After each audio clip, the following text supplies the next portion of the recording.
को हिंदी उपन्यासक मुनीर अहमद का नमस्कार। आज की क्लास में शामिल होने वाले सभी विद्यार्थियों को मेरा नमस्कार। आप सबको आज की क्लास का स्वागत है। तो आज हम देखेंगे कि हमारी प्रथम पीयूसी की जो साहित्य वैभव टेक्स्ट बुक के अंदर जो पाठ बनाया गया है उसमें एक पार्ट है अपठित भाग। उस अपठित भाग के हम आज मधुआ नामक लेसन को आज हम अध्ययन करेंगे। इस मधुआ नामक लेसन के लेखक हैं जयशंकर प्रसाद।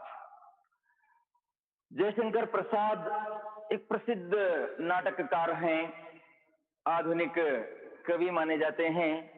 मैंने बोर्ड पर थोड़ा लिखा है, उनका इंट्रोडक्शन होने के बाद हम डायरेक्ट लेसन की ओर ध्यान देंगे। जयशंकर प्रसाद का जन्म 1889 ईस्वी में महिषादल के मेदिनापुर नामक गांव में हुआ था और उनकी मृत्यु 1937 में हुई थी। 1889 में उनका जन्म, 1937 में उनकी मृत्यु हुई थी। और उनको क्या क्या भाषाएं सीखने की इच्छा थी उसका वर्णन देखिए। हिंदी, अंग्रेजी, संस्कृत, उर्दू, बंगाली, फारसी, इन सभी भाषाओं को उन्होंने घर में बैठकर सीखा। क्यों? क्योंकि 12 वर्ष की आयु में, जब जयशंकर प्रसाद को 12 वर्ष थे, 12 साल थे, तब उनके पिता की मृत्यु हो गई। तो उनके बड़े भाई ने उनको घर में ही रखकर, उनको टीचर्स बुलाकर उनकी पढ़ाई का इंतजाम किया। बड़े भाई ने उनकी देखभाल की। तो इन सब भाषाओं में उन्होंने अपना प्रतिभा दिखाई।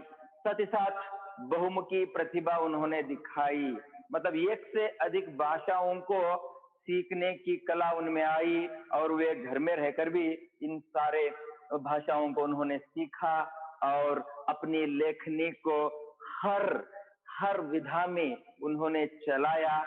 मतलब नाटक, कहानी और उपन्यास, निबंध, इन सब में उन्होंने अपनी लेखनी चलाई। इसका मतलब है उन्होंने सब ग्रंथों को, हर प्रकार के ग्रंथों को हर विभाग में उन्होंने लिखा। देखिए, सबसे पहले इनके कुछ इंपॉर्टेंट बुक्स मैंने बोर्ड पर लिखे हैं। इन्होंने कहानियां बहुत सारी लिखी है, फिर भी हमने यहाँ देखेंगे कहानी संग्रह में इन्होंने छाया, प्रतिध्वनि, आकाशदीप, इंद्रजाल, आंधी, ये इनके कहानी संग्रह हैं। उसके साथ साथ उपन्यास, कंकाल, तितली, इरावती अपूर्ण, जब इरावती नामक उपन्यास वे लिख रहे थे तो उनकी अचानक मृत्यु हो गई। वो अपूर्ण है, वो पूर्ण नहीं किया उन्होंने, उसको कंप्लीट नहीं किया। तो नेक्स्ट देखिए नाटक में राज्यश्री, अजातशत्रु, स्कंदगुप्त, चंद्रगुप्त, ध्रुवसामिनी, ये पूरे नाटक हैं। हमने देखा है, मैं आपको बोर्ड पर एक पॉइंट लिखा हूं, बहुमुखी प्रतिभा। बहुमुखी प्रतिभा मतलब हर विभाग में, हर डिपार्टमेंट में, हर तरह उन्होंने अपनी लेखनी चलाई है, वो हर लैंग्वेज में। और यहाँ देखेंगे तो कहानी, उपन्यास, नाटक, महाकाव्य। अब देखिए महाकाव्य है कामायनी, उनकी प्रसिद्ध महाकाव्य है कामायनी। जिस प्रकार तुलसीदास की प्रसिद्ध महाकाव्य जो है श्री रामचरितमानस जो है, उसी प्रकार कामायनी इनकी प्रसिद्ध महाकाव्य है, बड़ी किताब महाकाव्य है। अब देखिए, तो ये उपन्यास, नाटक, महाकाव्य। लेकिन आज देखेंगे ये कहानी। हम जो पढ़ने के लिए जा रहे हैं, मधुआ नाम जो है एक लड़के का नाम है। कहानी थोड़ा सा आपको इंट्रोडक्शन देने के बाद मैं आपको अब इस लेसन का थोड़ा इंट्रोडक्शन देंगे। उसके बाद आपको लेसन पढ़ाएंगे। ध्यान से देखिए। आपको फिर एक बार कहता हूं, पेज नंबर 141 में निकालिए, आपको इस लेसन मिल जाएगा।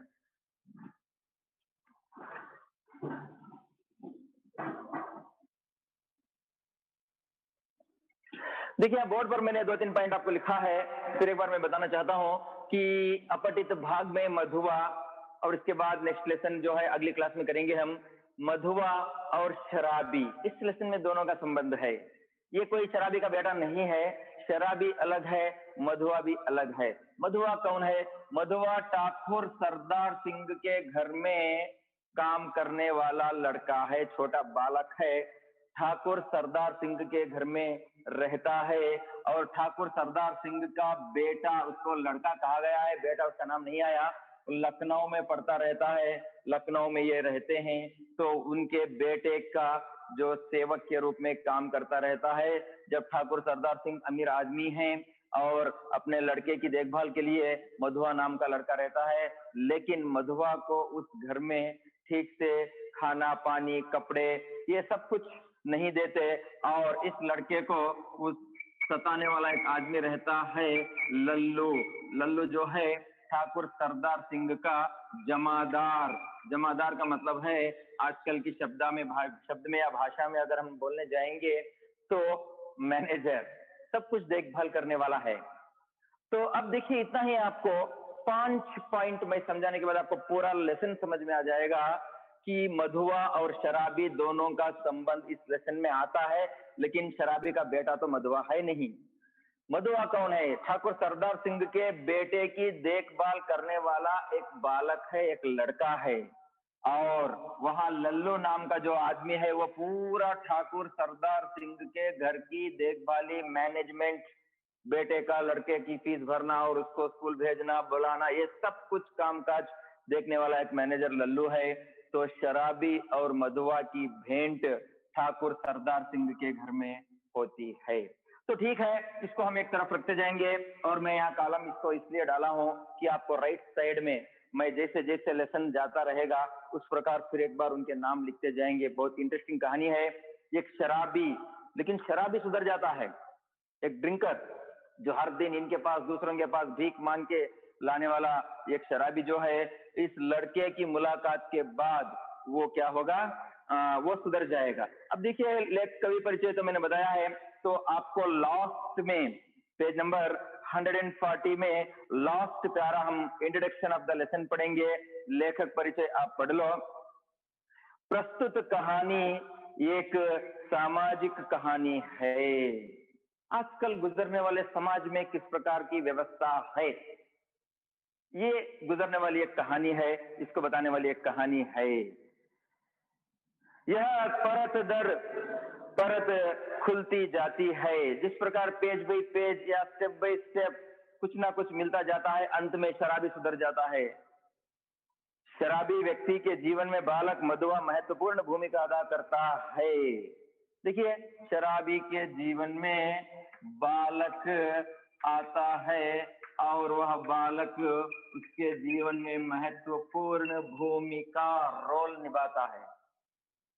ದೊಡ್ಡವರು ಚಿಕ್ಕವನಿಂದ उद्धार ಆಗ್ತಾರೆ, लेकिन बालक को देखकर, बालक कोई उसके लिए गाइडेंस नहीं करता, बालक की हीन स्थिति को देखकर शराबी खुद स्वयं समझ जाता है। अब तक उसके लिए, शराबी के लिए कोई जिम्मेदारी है ही नहीं थी, ना उसकी बीबी है या पत्नी या उसके बच्चे हैं, कोई नहीं है।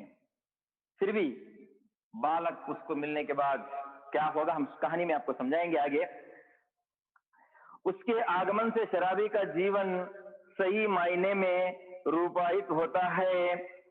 वह हर पल बालक मधुआ के बारे में ही सोचने लगता है। बालक के प्रेम में वह अपने जीवन को सार्थक बना लेता है। अब तक वह शराबी बस किसी के पास जाता, 1 रुपया 8 आने, उस समय में 1 रुपया या 8 आने मिल जाते तो बस जाता, शराब खरीद लेता, पी लेता और 2 दिन तक सो जाता था। लेकिन जब बालक मिल जाता है तो वो उसके बारे में सोचने लगता है, मैं इसको किस प्रकार खिलाऊं। अगर इसको खाने के लिए कोई भीख तो पेट भर के नहीं देते, कुछ लोग देते हैं, भगा देते हैं, लेकिन बालक को साथ में लेकर वो स्वयं अपने पुराने काम के लिए निकल पड़ता है और उस बालक के बारे में ही सोचता रहता है। वो बालक है मधुआ, उस बालक के बारे में ही सोचता रहता है। उस बालक का नाम है मधुआ। नेक्स्ट, बाल मनोदशा से विद्यार्थियों को परिचित करना तथा बुराई पर अच्छाई की जीत की दर्शाने के उद्देश्य से प्रस्तुत कहानी चयनित है। बाल मनोदशा, चाइल्ड साइकोलॉजी को यहाँ किस प्रकार समझना है, बच्चे के हीन भाव स्थिति को, बच्चे की गरीबी को समझता है शराबी, तो इसको दर्शाने के लिए आपको, आपके सामने इसको रखने के लिए यहाँ इस लेसन का हमारे पीयू बोर्ड द्वारा आपको चयन किया गया है। पेज नंबर 141 में देखिए, अब लेसन में आपको पढ़ाते जाऊंगा, आप टेक्स्ट बुक फॉलो करो, बहुत आसान भी होगा और आपको समझने की कोशिश, यानी की एबिलिटी भी आपको मिल जाएगी। अब देखिए, सबसे पहले, अब मैंने यहाँ लिखा है, अब सबसे पहले शराबी और ठाकुर सरदार सिंह, मालिक ठाकुर सरदार सिंह, इन दोनों के बीच बातचीत होती है। दोनों सबसे पहले इंट्रोडक्शन होते हैं, शराबी और ठाकुर सरदार सिंह। आगे देखिए, अब शराबी बात कर रहा है, स्टार्टिंग शराबी, केवल 3 ही चरित्र हैं, मूरे पात्रगळस्तने रोल, तुम्बा इजी दर्शन। शराबी बात करता है सबसे पहले, आज 7 दिन हो गए पीने को, कौन कहे छुआ तक नहीं, आज 7वां दिन है सरकार। सरकार का मतलब है कि ये मालिक को सरकार कहते हैं। 7 डेज बीत चुके, अब तक मैंने शराब को छुआ नहीं, तो लास्ट वीक मैंने पिया था, 7 डेज तक शराब को छुआ तक नहीं, शराबी ठाकुर सरदार सिंह को कहता है। तुम झूठे हो, अभी तो तुम्हारे कपड़े से महक आ रही है। सरदार सिंह बोलते हैं, तुम झूठ बोलते हो, शराबी कब सच्चा बोला होगा। देखो, अभी तक तुम्हारे कपड़ों से शराब की खुशबू आ रही है, महक, स्मेल आ रही है, तुमने शराब पीकर आए हो, लेकिन मुझे झूठ बोलते हो। कहता है 7 डेज तक नहीं पिया, लेकिन ये पकड़ लेते हैं उसको, तुम पीकर आए हो। नेक्स्ट, वह डैश डैश, उधर हाइफन है, वह तो कई दिन हुए, आया तो तुम्बा दिन आए तो शराब कुड़ दो, बहुत दिन हो गए। 7 दिन से ऊपर कई दिन हुए, अंधेरे में बोतल उंडेलने लगा था। 7 डेज बैक ನಲ್ಲಿ ಕತ್ತಲಲ್ಲಿ ನಾನು ಶರಾಬನ್ನ ಕುಡಿತಾ ಇದ್ದೆ, उसको पी रहा था, उस समय में अंधेरे में डाल रहा था, कपड़ों पर गिर गई, वो 7 डेज की स्मेल आज तक कंटिन्यू है। पता नहीं, देखिए आगे, कपड़े पर गिर जाने से नशा भी न आया, यल्ला शराब, जो पूरी शराब है, अंधेरे में डालता गया, शेख हुआ, शराब के नशे में था, पूरा कपड़ों पर गिर गया, पिया और नशा भी नहीं आया। मदबरद, नशा आना। और आपको कहने को क्या कहूं, सच मानिए, 7 दिन, ठीक 7 दिन से एक बूंद भी नहीं। Past 7 days in the never, मैं तो आज तक उसको पिया तक नहीं। ये यहाँ शराबी ठाकुर सरदार सिंह को सच्चाई के सिर पर मारता है, लेकिन पीकर आया है। अब देखिए, ठाकुर सरदार सिंह हंसने लगे। 3rd पैरा में ठाकुर सरदार सिंह हंसने लगे। वो क्यों आता था शराबी ठाकुर सरदार सिंह के पास? कुछ इधर उधर की स्टोरी लाकर देता, पुराने राजा महाराजाओं की कहानी बताता, इनको हंसाता, 8 आने या 1 रुपया या 2 रुपया लेता और पीकर चला जाता। और ठाकुर सरदार सिंह रेगुलर वहां नहीं रहते थे, लखनऊ में, जो बोर्ड पर अभी आपको मौजूद है, लखनऊ में कभी कभी आते, हफ्ते में 1 बार, अपने बेटे को देखकर जाने। लेकिन बेटे की देखभाल देखने के लिए वहां मैनेजर, वहां रसोई, यानी कि कुक, सब कुछ रहते थे। साथ ही साथ उस हेल्प करने के लिए वो बालक मधुआ भी है। अब देखिए, ठाकुर सरदार सिंह हंसते हैं और आगे क्या कहते हैं देखें। लखनऊ में लड़का पढ़ता था, ठाकुर सरदार सिंह का बेटा कहां पढ़ता था? लखनऊ में। अभी बोर्ड पर है, आप देखिए, लखनऊ में पढ़ता था, उत्तर प्रदेश, लखनऊ। ठाकुर साहब भी कभी कभी वहीं आ जाते, टेम्पररी, कभी कभी आना, टेम्पररी लखनऊ आते, लेकिन इनका गांव अलग दूर है, अच्छे पैसे वाले हैं, मालिक हैं। उनको कहानी सुनने का चस्का था। याराद्रू बंदो हले राजर महाराजर कथेगळु, पुरानी प्रेम कथाएं, युद्ध की कथाएं, राजा महाराजा रानी, इनकी कथाएं, ये सुनने के लिए चस्का मतलब बहुत आसक्ति थी, बहुत इंटरेस्ट था। खोजने पर यही शराबी मिला। वह रात को, दोपहर में, कभी कभी सवेरे भी आ जाता।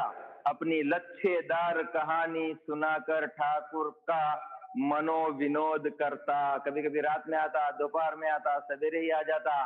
तो लच्छेदार, लच्छेदार का मतलब है मजेदार, मजेदार कहानियां सुनाकर ठाकुर सरदार सिंह को खुश करता। शराबी वो हंसते तो कुछ रुपया, 2 रुपये, 3 रुपये देते और लेकर चला जाता। ठाकुर साहब भी अपने गांव चले जाते। फिर कभी 1 हफ्ते के बाद लखनऊ आते तो मैसेज मिलती तो आ जाता। फिर कुछ कहानियां बोलना, पैसे वसूल करना। नेक्स्ट देखिए, ठाकुर ने हंसते हुए कहा, तो आज पियोगे ना? 7 दिन हुआ है पीकर, 7 दिन आಗಿದೆ ನಾನು शराब ಕುಡಿದು ಅಂತ ಹೇಳ್ತಾನೆ। तो ಇವತ್ತು आज पियोगे तुम? देखिए आगे, झूठ कैसे कहूं, आज तो जितना मिलेगा सब पीऊंगा। 7 दिन चने चबेने पर बिताए हैं, किस लिए? 7 डेज तक तुमने लास्ट वीक देकर गए थे, उसमें पिया था, उसके बाद मुझे पैसा नहीं मिला, मैं पिया ही नहीं। 7 डेज मैंने किस लिए बिताया है, और जितना मिलेगा उतना सब पियूंगा। ನೀವೆಷ್ಟು ಕೊಡ್ತೀರಾ ಅಷ್ಟೆಲ್ಲ ಇವತ್ತು ನಾನು ಕುಡಿದು ಹಾಕ್ಬಿಡ್ತೇನೆ ಅಂತ ಹೇಳ್ತಾನೆ। अद्भुत, 7 दिन पेट काटकर आज अच्छा भोजन ना करने करके तुम्हें पीने की सूझी है। यह भी 7 ದಿನದಿಂದ सुमने दिया, जितना मैं आज पैसा दूंगा अगर वो ले लो, और पेट भर के खाना खाने के बगैर तुम यह सोच रहे हो कि मैं पूरा शराब पी लूंगा। ठाकुर सरदार सिंह ने शराबी से कहा। आगे देखिए, अच्छा आज दिन भर तुमने, नेक्स्ट, सरकार मौज बाहर की एक घड़ी एक लंबे दुखपूर्ण जीवन से अच्छी है। उसकी खुमारी में रखे दिन काट लिए जा सकते हैं। देखिए 7 दिन तक एक लंबी दुखपूर्ण जीवन मैंने बिताया है, लेकिन आज आप कुछ पैसे दे दें तो मैं पी लिया, तो पिछले 7 दिन जो दुखपूर्ण जीवन बिताया है तो वो सब एक नशा के रूप में निकल जाएगा।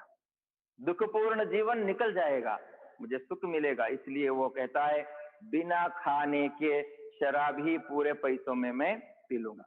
नेक्स्ट, अच्छा आज दिन भर तुमने क्या क्या किया है, चलो ಬೆಳಗಿಂದ ಏನೇನು ಕೆಲಸ ಮಾಡಿದೆ?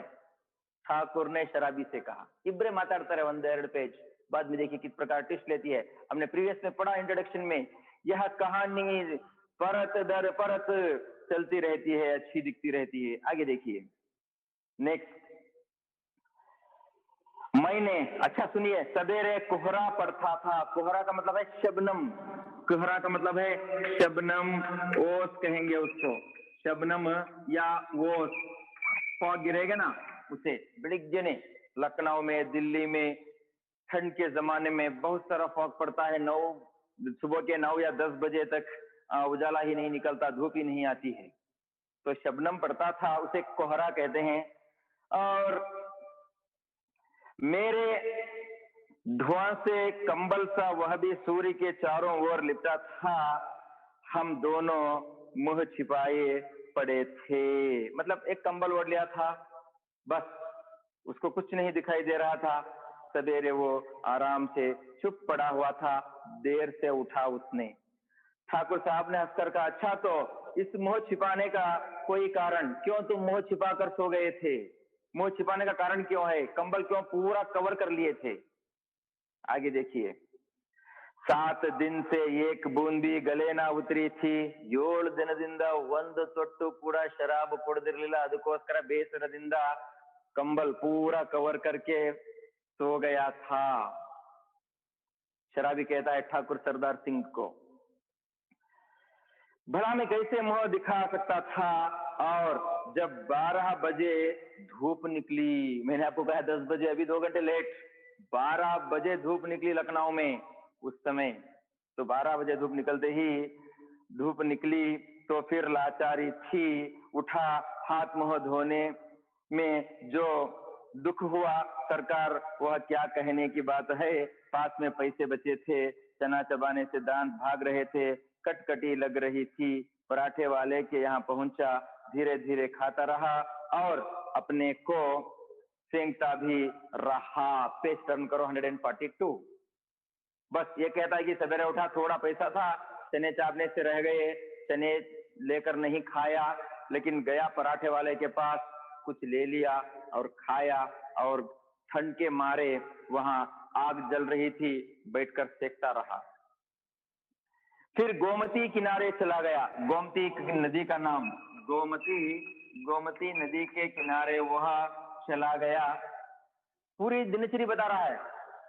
ठाकुर सिंह, सरदार सिंह ने उनसे पूछा कि बताओ सवेरे से क्या क्या काम किए।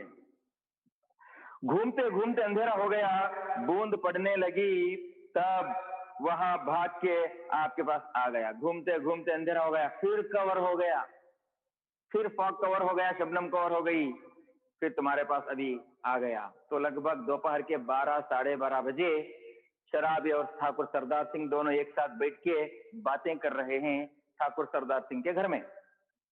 नेक्स्ट प्यारा, पेज नंबर 142 में देखिए। अच्छा, जो उस दिन तुमने गडरिये वाली कहानी सुनाई थी, जिसमें असफुद्दौला ने उसकी लड़की का आंचल भुने हुए भुट्टे के दाने के बदले मोतियों से भर दिया था, वह क्या सच है? गडरिया भेड़ बकरी चराने वाला। गडरिया किसे कहते हैं? भेड़ बकरियों को चराने वाले को गडरिये कहते हैं। गडरिया, गडरिये। तो भेड़ बकरी चराने वाले की कहानी तुमने बताई थी। उसने अपनी प्रेमिका को भुने हुए भुट्टे के दाने के बदले में मोती के दाने दे दिया था, ये कहानी सुनाई थी। लेकिन लड़की वो भुट्टे के दाने समझकर मोती को खा गया था। ये बनावटी है, मोती का तो नहीं लाया वो। फिर भी इसी कहानी उसने सुनाकर ठाकुर सरदार सिंह को हंसाकर पैसे वसूल करके शराब पीने का आदमी। आगे देखिए। सच, अरे वह गरीब लड़की भूख से उसे चबाकर थू थू करने लगी, रोने लगी। ऐसी निर्दयी दिल लगी बड़े लोग कर ही बैठते हैं। सुना है रामचंद्र भी हनुमान जी से ऐसा ही किया था। रामचंद्र ने भी हनुमान जी से इसी प्रकार की दिल लगी की थी, जिस प्रकार गडरिये वाला ने अपनी लड़की के साथ भुने हुए भुट्टे के दाने के बदले मोती को दे दिया था। तो ये कहानी सुनाता है। अब नेक्स्ट पैरा में देखिए। ठाकुर साहब ठठाकर हंसने लगे, जोर से हंसने लगे, पेट पकड़कर हंसते हंसते लौट गए। इस प्रकार हंसे ही वो मोती के दाने खा गई, वो लड़की को पता भी नहीं। सांस बटोरते हुए संभल कर बोले, ऐसा इतना नीचे गिरकर ऊपर बैठकर हंसते रहे, और हंसने के बाद सांस रोककर उस शराबी से सरदार सिंह कहते हैं, और बड़प्पन कहते किसे हैं? कंगाल से कंगाल गधी लड़की, भला उसने कभी मोती देखे थे? चबाने लगी होगी। ये सब जोक्स है। उसने मोती नहीं देखी थी, मोती मुत्तु पेर्ल, लेकिन नहीं देखे थे, दाने समझकर वो चबाने लगी। ये रिप्ले दे रहे हैं ठाकुर सरदार सिंह शराबी की कहानी का। मैं सच कहता हूं, आज तक तुमने जितनी कहानियां सुनाई, सब में बड़ी टीज थी। टीज करता है दर्द देने वाली कहानियां थी। गरीब लड़की, उसको कोई धन से संबंध नहीं है, उसको खाना पानी और सोना, बस आराम करना। लेकिन तुमने जो भी आज तक कहानियां सुनाई है मुझे, शराबी से ठाकुर सरदार सिंह कहते हैं, सब दर्द देने वाले ही कहानियां सुनाई है। शहजादों के दुखड़े, पुराने शहजादे, राजा महाराजाओं के दुख की कहानियां, उनकी युद्ध की कहानियां, रंग महल की अभागिनी बेगमों के निष्फल प्रेम, रंग महल राजमहलों में रहने वाले राजकुमारियां, उनकी प्रेम की कथाएं सुनाई है। उनको अपना राजकुमार नहीं मिलता, युद्ध करते हैं, युद्ध में मारे जाते हैं या सेना हार जाती है, तो एक राजा अपनी बेटी को उठाकर दूसरे राज्य के राजा को नहीं दे सकता। ये सब दुख दर्द की कहानियां उसने सुनाई थी पूरी। अभागिन मतलब भाग्यहीन। करुण कथा और पीड़ा से भरी हुई कहानियां तुम्हें आती है, पर ऐसे हंसाने वाली कहानी और सुनाओ तो मैं अपने सामने ही बढ़िया शराब पिला सकता हूँ। तो राजमहल में रहने वाले महारानियों के या दूसरे अन्य कहानियां तुमने सुनाई है, लेकिन गडरिये वाली कहानी जो सुनाई थी, ऐसी कहानियां सुनाओ तो मैं हंसकर रहूंगा। उसमें दर्द नहीं है, हंसी है, लेकिन दुखद कहानियां मत सुनाओ। आज तुम्हें पेट भर के पिलाऊंगा। चलो आज क्या सुनाते हो सुनाओ। आगे देखिए, सरकार मतलब मालिक। सरकार का दूसरा अर्थ है गवर्नमेंट, यहाँ गवर्नमेंट नहीं है, मालिक। बूढ़ों से सुनी हुई वे नवाबों के सोने से दिन। मैंने स्वयं नहीं बनाया कहानी, शराबी कहता है बूढ़ों से, पुराने बूढ़ों से मैंने सुनी हुई नवाबों के सोने के दिन। वो कितने स्टैंडर्ड का जीवन बिता रहे थे नवाब। अमीरों की रंग लेरियां, अमीरों का लग्जरी लाइफ। दुखियों की दर्द भरी आहें, साथ साथ अमीर होने के साथ दुख भी है, उनकी दर्द भरी कहानियां। रंग महलों में घुट घुट कर मरने वाली बेगमें, बेगमें पत्नियां, बेगम बादशाह, बादशाह पुल्लिंग, बेगम स्त्रीलिंग। तो बेगमें, लेकिन राजा लड़ाई के लिए गया या युद्ध में मारा गया, वो यहाँ घुट घुट कर मरना। या राजा 3 महीने 6 महीने तक युद्ध किसी पर बोल दिया तो युद्ध खत्म करके आने तक ये घुट घुट कर मरना। नेक्स्ट, अपने आप सिर में चक्कर काटती रहती है, मैं उनकी पीड़ा से रोने लगता हूं। देखिए, देखने के लिए राजमहल में रहती हैं बेगमें, लेकिन दुख में होती हैं। तो मैं उनकी दुख, उनकी पीड़ा, यानी कि पीड़ा करता है दुख, उनका दुख देखकर मुझे रोना आता है। हम समझते हैं कि अमीर लोग सब खुश हैं, लेकिन बिल्कुल नहीं, उनमें भी कमियां हैं, दुख है।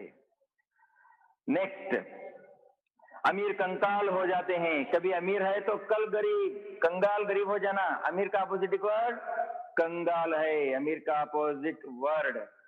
अमीर कंगाल हो जाते हैं, कभी गरीब भी हो जाते हैं, गरीब अमीर भी हो जाता है। बड़े बड़ों के घमंड चूर होकर धूल में मिल जाते हैं। बड़े बड़े राजा अपने राज्य को खो देते हैं, संपत्ति को खो देते हैं, पूरा धूल में मिल जाता है, मिट्टी में मिल जाती है। तब भी दुनिया बड़ी पागल है, तब भी ये दुनिया क्या है, बहुत बड़ी पागल है। मैं उसके पागलपन को भुलाने के लिए शराब पीने लगता हूँ। सरकार नहीं तो यह बुरी बला कौन अपने गले लगाता। मैं उनके पागलपन को भगाने के लिए मैं ये शराब को पी रहा हूँ, नहीं तो कौन उनके गले लगता। कि शराब पीने के लिए मैं इतना इंटरेस्ट नहीं है, वो सब उनका दुख भगाने के लिए ये शराब पीने लगा है। ठीक है, नेक्स्ट पैराम देखिए, इंटरेस्टिंग है। ठाकुर साहब ऊँगने लगे थे। ऊँगना जमाइया देना, जिन कहते केली केली मध्याह्न आयतल और निद्दे बरता है ठाकुर साहब को। अंगीठी में कोयला दहक रहा था। अंगीठी का मतलब है घर के सामने चूल्हा, जिसके ऊपर कोई बर्तन नहीं, केवल लकड़ियां होती हैं और चूल्हा जलता है। वो जल रहा था क्योंकि ठंड उतनी है। शराबी सर्दी से ठिठुरा जा रहा था। औनो बहुत सर्दी, गर्मी अपोजिट वर्ड है। सर्दी से ठिठुरना, कांपना, कांप रहा था। वह हाथ सेकने लगा। वो बिट्टो इस प्रकार हाथ सेकने लगता है। सहसा नींद में चौंककर ठाकुर साहब ने कहा, चूर इस प्रकार नींद करने लगे। एकदम उठकर शराबी को कहने लगे, अच्छा जाओ, मुझे नींद लग रही है, ननी निद्दे बरता है नींद ಹೊರಟೋಗು। वहां देखो अल्लोडो, 1 रुपया पड़ा है, 1 रुपया बिद्दिदे, उठा लो, अदनेत्को। लल्लू को भेजते जाओ। किसको भेजते जाओ? लल्लू को भेजते जाओ। लल्लू को भेजते जाओ कहते हैं। अब देखिए, शराबी, बालक, मधुआ, यानी कि ठाकुर सरदार सिंह, लल्लू, इतने ही लोग अब आपको इस लेसन में कंटिन्यूशन में रहेंगे। केवल इस भाग को आप फॉलो करते रहिए, आगे देखेंगे। अब लल्लू को भेजते जाओ, ठाकुर सरदार सिंह ने शराबी से कहा लल्लू को भेजते जाओ। अब लल्लू कौन है देखिए नेक्स्ट पैरा में। शराबी रुपया उठाकर धीरे से खिसका, ಅವನಿಗೆ ಬೇಕಾಗಿದ್ದೆ ಅದು 1 ರೂಪಾಯಿ ಎತ್ಕೊಂಡ, ಅಯ್ಯೋ ಇವರು ಮಲಗಿರ್ಲಿ ಅಂತ ಹೇಳಿ ಇನ್ನೇನು आज के लिए हो जाएगा, खूब शराब पीऊंगा, निकल जाता है। लल्लू था ठाकुर साहब का जमादार। लल्लू कौन था? ठाकुर साहब का जमादार, मतलब सब देखभाल करने वाला, घर की मैनेजमेंट करने वाला। उसे खोजते हुए जब वह फाटक पर की बगल वाली कोठरी के पास पहुंचा तो उसे सुकुमार कंठ से सिसकने का शब्द सुनाई पड़ा। वह खड़ा होकर सुनने लगा। ಎಲ್ಲಿದ್ದಾನಂತ ನೋಡ್ತಾನೆ, फाटक गेट, घर छोड़ के गया तो गेट के पास बगल राइट साइड में और लेफ्ट साइड में एक रूम है। उस रूम के पास लल्लू को खोजते हुए शराबी जाता है तो वहां जाकर देखता है कि कोई छोटा बालक खिसकते हुए, यानी कि रोते हुए, धीरे धीरे रोते हुए, धीरे धीरे रोना उसको सिसकना कहते हैं, एक बालक दिखाई देता है और वो बालक कनिस्कुल्तने। नेक्स्ट, वह खड़ा होकर सुनने लगा। पेज नंबर 143 में देखिए। अभी देखिए गालियां दे रहा है लल्लू, जो है इसको गालियां दे रहा है, मधुआ को गालियां दे रहा है। अब शराबी सुनता है जाकर वहां, तो कुंवर रोता क्यों है? कुंवर साहब ने 2 ही लातें लगाई है, कुछ गोली तो नहीं मार दी, तो रोता क्यों है? सुअर गालियां देता है वो। कुंवर साहब ने, कुंवर कौन है? कुंवर जो है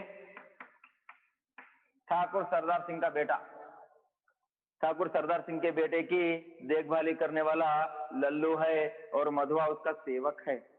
कुंवर साहब ने 2 ही लाते मारी थी, चिक्का बालक ಅವನಿಗೆ ಕಾಲಲ್ಲಿ ಒದ್ಬಿಟ್ಟಿದ್ದಾನೆ, इसलिए वो रो रहा था। और उसको खाने के लिए भी नहीं देते ठीक से, यदि एक दिन में 3 बार, एक बार भी ठीक से नहीं देते। नेक्स्ट, किंतु उत्तर में सिसकियों के साथ एकाध हिचकी ही सुनाई पड़ जाती थी। हिचकना, बिक्कलिके बरोदो। अब और भी कठोरता से लल्लू ने कहा, मधुआ जा, सो रह, नखरा ना कर, नहीं तो उठूंगा तो खाल उधेड़ दूंगा, समझाना। ಇದೆಲ್ಲ ಬೈತಾನೆ, ಹೋಗ್ಬಿಡು, ಅಳಬೇಡ। लल्लू गालियां देता है मधुआ को, उठा तो इस प्रकार मारूंगा, नखरा ना कर, कोई यहाँ चालाकी मत दिखा, उठूंगा तो खाल उधेड़ दूंगा, चर्म कित बिरते ने, तुम्हारा चर्म निकाल दूंगा, समझाना, ये ऑर्डर करता है। अब ये जो गालियां दे रहा है यहाँ लल्लू मधुआ को, ये पूरी गालियां शराबी सुन रहा है। उसको 1 रुपया मिल गया, लल्लू को भेजने के लिए आया था, लेकिन ये पूरी स्टोरी शराबी सुन रहा है। इसके बाद ही शराबी के जीवन में मधुआ की एंट्री होती है। शराबी चुपचाप सुन रहा था, बालक की सिसकी बढ़ने लगी, फिर उसे सुनाई पड़ा, ले अब भागता है कि नहीं, क्यों मार खाने पर तुला है, इतना मैं कह रहा हूं, ले अब भागता है कि नहीं, ओढ़कते वो मार खाने पर क्यों खड़ा हुआ है। भयभीत बालक बाहर चला आ रहा था। शराबी ने उसके छोटे से सुंदर गोरे मुंह को देखा। बालक बाहर आ गया गालियां सुनकर, शराबी उसको देखता है, गोरे से मुख को। आंसू की बूंदें ढुलक रही थी, नीचे गिर रहे थे आंसू। बड़े दुलार से उसका मुंह पहुंचते ही उसे लेकर वह फाटक के बाहर चला आया। तुम्बा प्रीतिंदा, दुलार प्यार से उस बालक को शराबी ने लेते हुए फाटक का मतलब है गेट से बाहर चला गया। 10 बज रहे थे, ಇದೆಲ್ಲ ಸಂಜೆ 10 o'clock, रात्रि 10 ಗಂಟೆ। कड़ाके की सर्दी थी, वेरी वेरी कोल्ड, बहुत कोल्ड था। दोनों चुपचाप चलने लगे, इब्ರು ನಡೀತಾ ಇದ್ದಾರೆ, ಒಬ್ರಿಗೊಬ್ರು ಮಾತಾಡ್ತಾ ಇಲ್ಲ, ಸುಮ್ಮನೆ ಸಿಗ್ನಲ್ ಅಲ್ಲಿ ಮಾತ್ರ ಹೋಗ್ತಾ ಇದ್ದಾರೆ। कौन? शराबी और बालक, मतलब मधुआ। मधुआ का नाम बाद में आएगा, बालक बालक ही इस्तेमाल होता है। नेक्स्ट, शराबी की मौन सहानुभूति को उस छोटे से सरल हृदय ने स्वीकार कर लिया। वह चुप हो गया। अभी वह एक तंग गली पर रुका ही था कि बालक के फिर से सिसकने की उसे आहट लगी। वह झिझक कर बोल उठा, जाते हैं। बहुत तंग गली, कंजस्टेड गली, वहां जाते हैं। वहां शराबी का छोटा सा एक रूम है। तो वहां जाते ही बालक फिर रोने लगा। अब शराबी बालक को क्या कहता है, देखिए। अब क्यों रोता है रे छोकरे, ये क्या कल्तिया, मैंने दिन भर से कुछ खाया नहीं। ನೀನ್ ಹೇಳ್ತಾನೆ ನಾನು ಹಗಲು ಬೆಳಗಿಂದ ಏನೂ ತಿಂದಿಲ್ಲ ಅಂತಾನೆ। तो 1 रुपया शराबी के पास है। लड़का कह रहा है मैं दिन भर से कुछ भी नहीं खाया। कुछ खाया नहीं, इतने बड़े अमीर के यहाँ रहता है और दिन भर तुझे खाने को नहीं मिला। ಎಂತ ಶ್ರೀಮಂತರ ಮನೆಯಲ್ಲಿದೆಯಾ ಠಾಕೂರ್ सरदार सिंह, ಇಷ್ಟು ಇಡೀ ದಿನವೆಲ್ಲ ನಿನಗೆ ಊಟ ಕೊಡ್ಲೇ ಇಲ್ವಾ ಅವರು? कोई खाने के लिए खाना ही नहीं दिया आपको? यही कहे, नेक्स्ट पैरा देखिए, यही कहने तो मैं गया था जमादार के पास, मार तो रोज ही खाता हूं, आज तो खाना ही नहीं मिला। ಇದನ್ನೇ ಹೇಳಕ್ ಹೋಗಿದೆ, ಏನೂ ತಿಂದಿಲ್ಲ ಊಟ ಕೊಡಿ ಅಂತ ಹೇಳಿ, लेकिन रोज मुझे मारते हैं, आज तो खाने के लिए कुछ भी नहीं दिया। कुंवर साहब का ओवरकोट लिए खेल में दिन भर साथ रहा।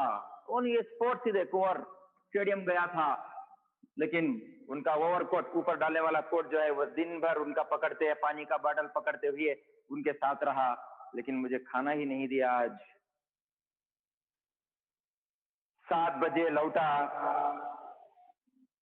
तो और भी 9 बजे तक कुछ काम करना पड़ा। 7 o'clock आता हूं, रात के 9 बजे तक फिर घर का काम। आटा रखा नहीं सका था, रोटी बनती तो कैसे, जमादार से कहने गया था। भूख की बात कहते कहते बालक के ऊपर उसकी दीनता और भूख ने एक साथ ही जैसे आक्रमण कर दिया। वह फिर हिचकियां लेने लगा। मत अड़क शुरू मरता ने शराबी के सामने। मैं ये कहने गया था, कुछ आटा नहीं रखा था रोटी बनाने के लिए, भूख के मारे तड़प रहा था, ये कहने गया था, लेकिन मुझे गालियां पड़ी। उतने में आप आए, मैं आपके साथ निकल पड़ा। अब थोड़ा शराबी को उस बालक के ऊपर करुणा उत्पन्न होती है, सहानुभूति उत्पन्न होती है। शराबी उस बालक के मुख को देखता है, चेहरे को देखता है, इतना सॉफ्ट बालक है, तो इसकी दशा कैसी बदलनी है वो देखेंगे। नेक्स्ट प्यारा, पेज नंबर 143 में लास्ट प्यारा। शराबी उसका हाथ पकड़कर घसीटता हुआ गली में ले चला, कई हिडकोंड एल्कोंड होक्ताने। अब बालक का प्रवेश हुआ शराबी के जीवन में। ये गंदी कोठरी का दरवाजा ढकेल कर बालक को लिए हुए वह भीतर पहुंचा। ಒಳಗೆ ಹೋಗ್ತಾನೆ। ये गंदी कोठरी मतलब उसकी ही कोठरी है, शराबी की कोठरी। बालक को लेकर अंदर घुसा, ಒಂದು रूम ಒಳಗಡೆ ಹೋಗ್ತಾನೆ। देखिए बहुत इंटरेस्टिंग है, आप बहुत देखिए, आगे देखिए। अंदर घुसा, टटोलते हुए सलाई से मिट्टी की डिबरी जलाकर वह फटे कंबल के नीचे से कुछ खोजने लगा। सलाई का मतलब है एक विंडो। ಈಗೆಲ್ಲ ನಾವು ಸಜ್ಜೆಗಳು ಇಟ್ಕೊಳ್ತೇವೆ, डिजाइन होता है अपना मकान, लेकिन एक जो दीवार होती है, दीवार के अंदर खोद कर बनाया जाता है। वहां से मिट्टी की डिबरी का मतलब है मिट्टी के तेल का चिराग, दीप ಗೊತ್ತಾಗ್ತಿದೆಯಾ, केरोसिन दीप। ಅದನ್ನ ತಗೊಳ್ತಾನೆ, टटोलने लगा और उसको सिलगाता है। अंधेरी गली है, अंधेरी रूम है, रात के 10 बजे हैं। एक पराठे का टुकड़ा मिला, ಅಲ್ಲಿ ಇಲ್ಲಿ ಹುಡುಕ್ತಾನೆ, ನೋಡ್ತಾನೆ, एक पराठे का टुकड़ा मिला, ಒಂದು पराठे पीस सिगुತ್ತೆ, खाने का पराठा।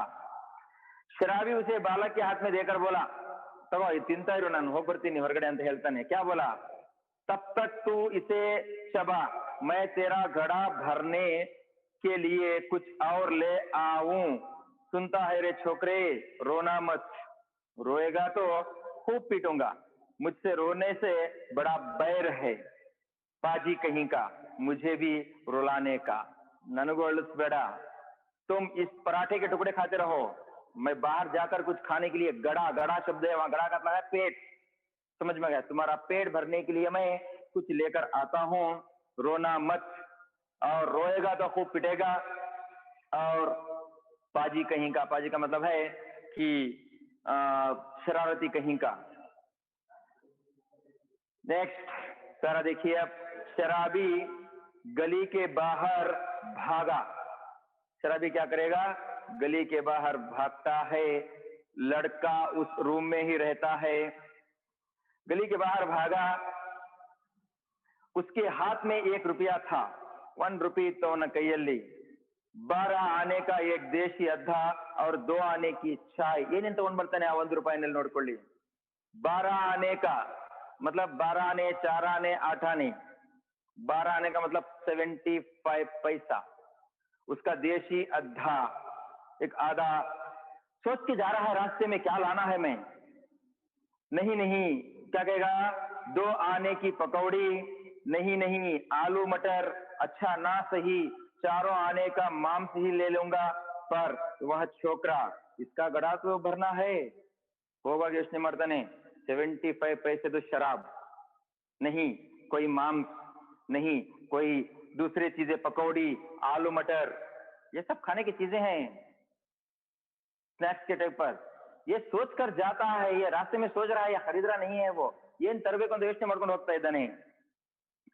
यह कितना खाएगा और क्या खाएगा, ಎಷ್ಟು ತಿನ್ಬೋದು ಆ ಬಾಲಕ, ಏನೇನ್ ತಿನ್ಬೋದು, ये सब उसको, इसका गड़ा तो भरना है। यह कितना खाएगा और क्या खाएगा, वो आज तक तो कभी मैंने दूसरों के खाने का सोच विचार किया ही नहीं। तो क्या ले चलूं, पहले एक अद्धा ही ले लूं। इतना सोचते सोचते उसकी आंखों पर बिजली के प्रकाश की झलक पड़ी। यह सोचते सोचते जाता है रास्ते पर, क्या लाऊं, किधर लाऊं। जाकर देखता है कि उसकी आंखों में एक दुकान के सामने की लाइटिंग इसकी आंखों पर पड़ी। उसने अपने को मिठाई की दुकान पर खड़ा पाया। वह शराब का आधा लेना भूल कर मिठाई पूरी खरीदने लगा। लड़के के बारे में जब सोचते हुए गया वो, तो शराब लेना भूल गया।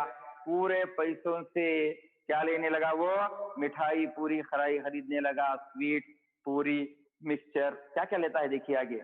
नमकीन लेना भी ना भूला, मिक्सचर भी लेता है वो। मिठाई पूरी लिया उसने।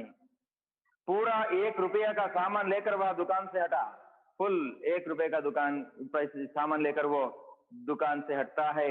जल्द पहुंचने के लिए एक तरह से दौड़ने लगा। जल्द पहुंचने के लिए वो एक तरह से दौड़ने लगा। अपनी कोठरी में पहुंचकर उसने दोनों की 5 बालक के सामने सजा दी। अपनी कोठरी में जाता है और 2 भी जो लाया था वो 2 पार्ट भी उसने अपने बालक के सामने वह रख देता है। नेक्स्ट, उनकी सुगंध से बालक के गले में एक तराहट पहुंची। उस गर्मी से बालक के गले में, जो अभी तक नहीं देखा था वो, उसके गले में एक क्या पहुंची? तराहट। कोई खाने का उसको मन चाहा। तो आगे देखिए, वह मुस्कुराने लगा। बालक की ತುಂಬಾ ಖುಷಿ ಆಗುತ್ತೆ। वह मुस्कुराने लगा। शराबी ने मिट्टी की गगरी से पानी उंडलते हुए कहा। मिट्टी की गगरी से उसने पानी उंडलते हुए कहा। बॉटल में पानी डालते हुए उसने एक गिलास में डालते हुए कहा, नटखट कहीं का, हंसता है। सोंधी बात नाक में पहुंची ना, सुगंध बात, सोंधी बात। जो स्वीट्स लाया है ये ले, खूब ठूस कर खा ले और फिर रोया की पिटा। फिर खा ले। अगर रोएगा तो मैं तुझे खूब मारूंगा। रोना नहीं, अगर रोएगा तो तुझे खूब मारूंगा। दोनों ने बहुत दिनों पर मिलने वाले 2 मित्रों की तरह साथ बैठकर भरपेट खाया। सीली जगह में सोते हुए बालक ने शराबी का पुराना बड़ा कोट ओढ़ लिया। सीली जगह मतलब, सीली जगह में जो भीगी हुई थी उस जगह को सीली जगह कहते हैं। उसमें वह शराबी भरपेट उसको खाने के लिए दिया और कोट ओढ़ लिया।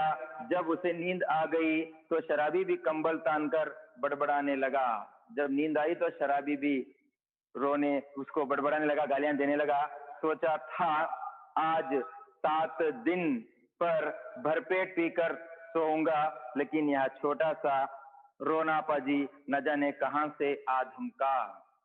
7 दिन तक नहीं पिया था, अब पीने के लिए उसको शराबी नहीं मिली, तो 7 दिन वह सोचा था कि मैं क्या खाऊंगा, लेकिन वो शराब पीना छोड़ दिया और खाने के लिए कुछ सामान वगैरह जो लाया था वो बालक को उसने दे दिया।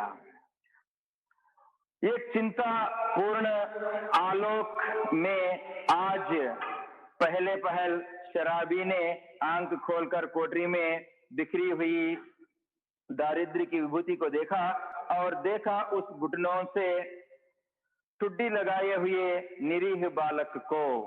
उसने तिल मिलाकर मन ही मन प्रश्न किया, किसने ऐसे सुकुमार फूल को कष्ट देने के लिए निर्दयता की दृष्टि की। वो अब सोचता है कि बालक, उसके बारे में वह सोचकर ये कहता है कि किसने इस सुकुमार बालक का इस प्रकार का जीवन, दुखपूर्ण जीवन उस बालक को दे दिया।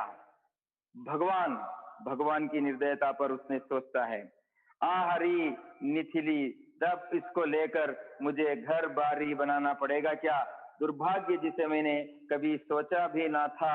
मेरी इतनी माया ममता जिस पर आज तक केवल बोतल का ही पूरा अधिकार था, इसका पक्ष क्यों लेने लगी? पेज नंबर 141 में देखिए, इस छोटे से पाजी ने मेरे जीवन के लिए कौन सा इंद्रजाल रचने का बीड़ा उठाया है। ये शराबी सोचता रहता है हमेशा कि शराबी शायद इस बालक के आने की वजह से मेरे जीवन में कुछ परिवर्तन होगा। तो कौन सा इंद्रजाल, कौन सा ये कृपा होगी कि मुझ पर, कि शायद इस बालक की वजह से मुझे कुछ अच्छा होने लगा हो। तब क्या करूं? कोई काम करूं, कैसे दोनों का पेट चलेगा? नहीं, भगा दूंगा इसे, आंख तो खोले। वो यह सोचता है कि मैं इसको भगा दूंगा, चलो आंख तो खोले। बालक अंगड़ाई ले रहा था, बालक कुछ अपने हाथ पैर उस प्रकार आगे पीछे कर रहा था। वह उठ बैठा। शराबी ने कहा, लो उठ, कुछ खा लो, अभी रात का बचा हुआ है और अपनी राह देखा। तेरा नाम क्या है रे? सवेरा हो गया, उठा और वह सोचने लगा कि अब इसको भगा दूंगा, लेकिन उस बालक को वह नहीं भगाएगा। तो रात का बचा हुआ कुछ खाने के लिए उस बालक के सामने रखता है। बालक ने सहज हंसी हंसकर कहा, मधुआ भला हाथ मुंह भी ना धोऊं, खाने लगूं और जाऊंगा कहां? मधुआ कहता है कि हाथ पांव भी ना धोऊं, जाऊंगा कहां? ठीक है, आज हम यहाँ तक इस पार्ट को खत्म करेंगे। आपको अगली क्लास में इस पार्ट का जो बचा हुआ है उसको हम कंटिन्यू करेंगे। तो नेक्स्ट क्लास में मधुआ लेसन का जो बचा हुआ पार्ट वो आपको शुरू होगा। ठीक है, सबको धन्यवाद।